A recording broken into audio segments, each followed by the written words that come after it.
BJP वरिष्ठ नेता सुरेश जोशी ने भाजपा प्रदेश कार्यालय में प्रेस वार्ता की। इस दौरान भाजपा के वरिष्ठ नेता सुरेश जोशी ने कहा कि सरकार के 3 साल का कार्यकाल शानदार रहा है।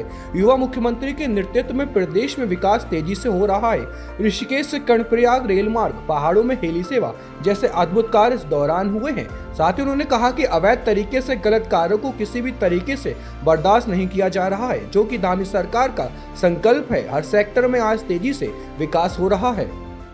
इन 3 वर्षों में एक युवा मुख्यमंत्री ने युवा सोच और एक स्ट्रॉन्ग विल पावर से जो धामी जी ने 3 वर्षों में काम किए हैं,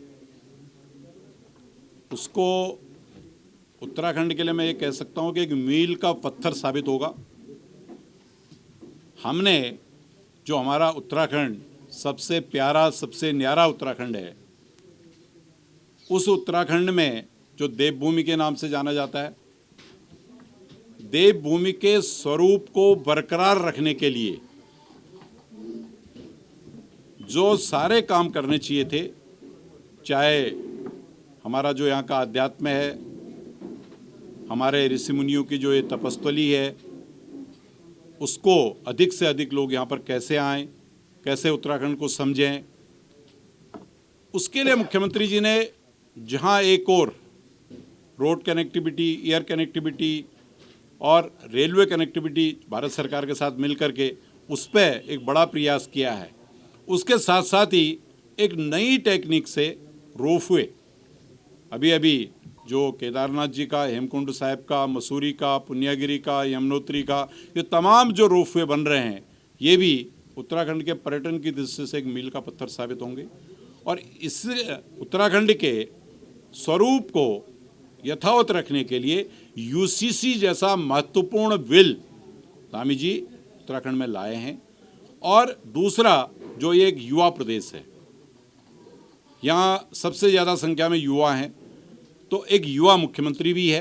तो युवा मुख्यमंत्री ने जो चुनाव में अपने युवा भाइयों के लिए कहा था रोजगार की दृष्टि से, हमने 20,000 सरकारी क्षेत्र में रोजगार दिया और प्राइवेट क्षेत्र में सेल्फ रोजगार के सारे रास्ते खोले हैं, चाहे वो इंडस्ट्री का क्षेत्र हो, चाहे वो पर्यटन का क्षेत्र हो, चाहे फ्लोरिकल्चर, एग्रीकल्चर, हॉर्टिकल्चर के क्षेत्र हो, ये सारे क्षेत्र जो है मुख्यमंत्री जी ने खोले हैं और इसका एक भरपूर लाभ हमारे युवा ले रहे हैं।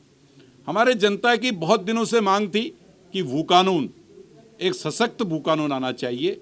उस भू कानून के तहत अब इस प्रदेश में कृषि की जमीन को कृषि, खेती और बागवानी करने के लिए अब कोई नहीं खरीद सकता। हमारी जमीनों को सुरक्षित करने के लिए एक सख्त भू कानून मुख्यमंत्री जी लाए हैं। तो ऐसे तमाम विषय हैं कि जिनको मुख्यमंत्री की और उनकी सरकार की सोच स्पष्ट और साफ दिखाई देती है कि किस तरह से प्रदेश को चलाया जा सकता है। और आज मैं कह सकता हूं कि 3 वर्ष सरकार के पूरे होने जा रहे हैं और इस 3 वर्ष के उपलक्ष्य में जो आप लोगों के साथ हमारी वार्ता हो रही है, मैं कह सकता हूं कि ये सफलतम 3 वर्ष मुख्यमंत्री जी की, धामी जी के नेतृत्व में भारतीय जनता पार्टी की सरकार के हुए हैं और जनता को इसका लाभ मिलेगा। हम आगे और तेजी से इन 2 वर्षों में काम करें। डाउनलोड करें देवभूमि इंसाइडर।